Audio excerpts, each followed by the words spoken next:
Hello everyone, welcome back to my channel. आज हम सीखेंगे ट्रेबल क्रोशे स्टिच।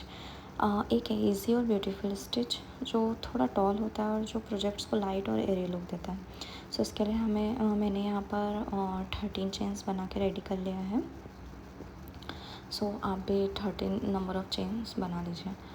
तो मैं आपको जूम करके दिखाती हूँ।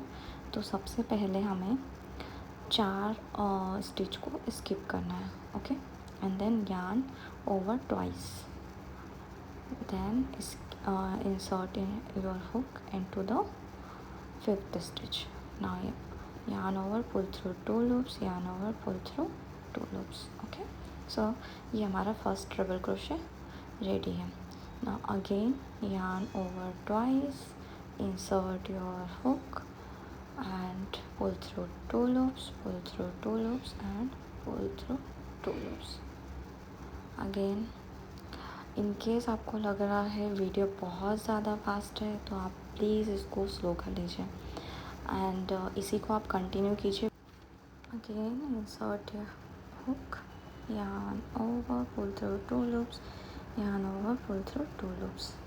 सो इसका बस एक ही फॉर्मूला है कि हमें यार्न को 2 बार यार्न ओवर करना है हुक को एंड इंसर्ट करना है क्रोशे हुक को। अगेन यार्न ओवर करेंगे एंड हुक में फिर 4 लूप होंगे एंड यार्न ओवर करके 2-2 करके हमें क्रोशे हुक को लेकर आना है। तो इसीलिए हम इसे ट्रिपल क्रोशे कहते हैं। एंड जो हमने सबसे पहले स्टार्टिंग में 4 स्टिचेस स्किप किया है, सो वो क्यों किया है, बिकॉज ट्रिपल क्रोशे बहुत ही लंबा स्टिच होता है as compare to single crochet और डबल क्रोशे के। सो जो फर्स्ट के जो चेन्स होते हैं वो रियल स्टिचेस नहीं होते हैं। So they are only there to lift the yarn to the correct height. So when the pattern says chain 13 to skip 4 chains and treble crochet in the 5th chain. Okay, यहाँ तक आपको समझ में आ गया? इसमें कोई प्रॉब्लम नहीं है। बस आप यही मतलब मैंने ऐसा एग्जांपल दिया है कि आप चेन 13 नंबर से स्टार्ट करके 4th चेन को स्किप करके 5th चेन में ट्रिपल क्रोशे कीजिए। बट इट इज़ एग्जांपल ताकि आपको एक आइडिया लगे कि किस तरीके से ट्रिपल क्रोशे कहलाता है। तो यहाँ पर हमने रेडी कर लिया है। अब लास्ट स्टेज में हम ट्रिपल क्रोशे करेंगे। आई होप आपको ट्रिपल क्रोशे बनाने में प्रॉब्लम नहीं हुआ। अब हमें इसे काउंट करना है। अब हमारे पास यहाँ पर 10 नंबर ऑफ ट्रिपल क्रोशे है। Now we are making chain 1 2 3 and 4। So why we are making chain 4, because of हमें इसे एक हाइट देना है हमारे मतलब ट्रिपल क्रोशे के हाइट को मैच करने के लिए, ठीक है। सो अब हम क्या करेंगे, सबसे पहला जो स्टिच है उसको स्किप करके जो आपको ये वी पॉइंट दिख रहा है इन दोनों स्टिच के अंदर से इस तरीके से क्रोशे हुक को लेकर जाएंगे इस तरीके से। आई होप आप समझ पा रहे होंगे।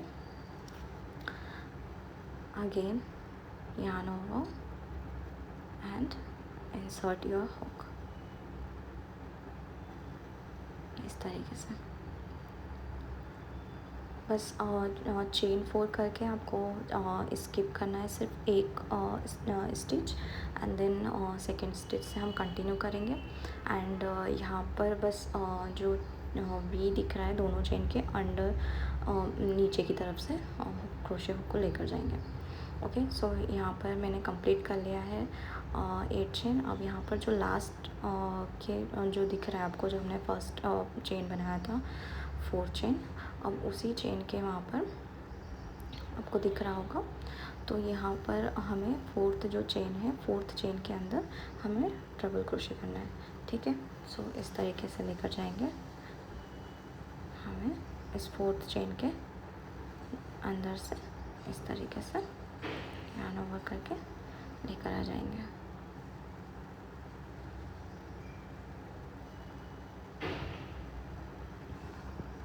नाउ ये हो गया हमारा ट्रिपल क्रोशे रेडी। आप इसको और भी कंटिन्यू कर सकते हैं बड़ा कर सकते हैं। सो मेन यही था कि हमें जो स्किप किया हमने वो स्किप इसीलिए करते हैं ताकि ट्रैवल क्रोशे को एक हाइट मिल पाए, ठीक है, क्योंकि ये बहुत ही लॉन्ग स्टिच है।